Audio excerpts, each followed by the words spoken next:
ஒரு மிக்ஸில் 2 பெனிஃபிட் இருக்குங்க.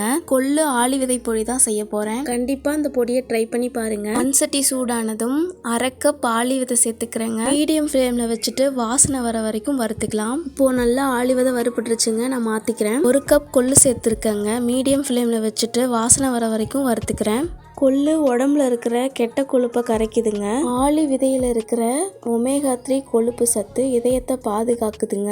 கொள்ளு நல்லா வறுபட்டதும் காரத்துக்கேற்ற வரமிளகாய், தேவையான உப்பு சேர்த்துட்டு நல்லா வறுத்துக்கிறேங்க. காஞ்ச கருவேப்பிலை 1 கைப்பிடி சேர்த்துட்டு நல்லா ஆற வச்சுட்டு மிக்சி ஜாரில் சேர்த்துக்கிறேங்க. பெருங்காயத்தூள் சேர்த்துட்டு நல்லா நைஸாக அரைச்சிக்கிறேங்க. இட்லி தோசைக்கு அரைக்கிற மாதிரி இருந்தால் கொரகொரப்பாக அரைச்சிக்கோங்க, நல்லாயிருக்கும். இந்த பொடியை நைஸாக அரைக்கும் போதும் சாப்பாட்டுக்கு யூஸ் பண்ணிக்கலாம். தோசை மாவில் கலந்து தோசையும் ஊற்றிக்கலாம், நல்லாயிருக்கும். டெய்லியும் காலையில் வெறும் வயிற்றில் 1 ஸ்பூன் இந்த மிக்ஸ் எடுத்தால் ரிசல்ட்டு கண்டிப்பாக கிடைக்குங்க.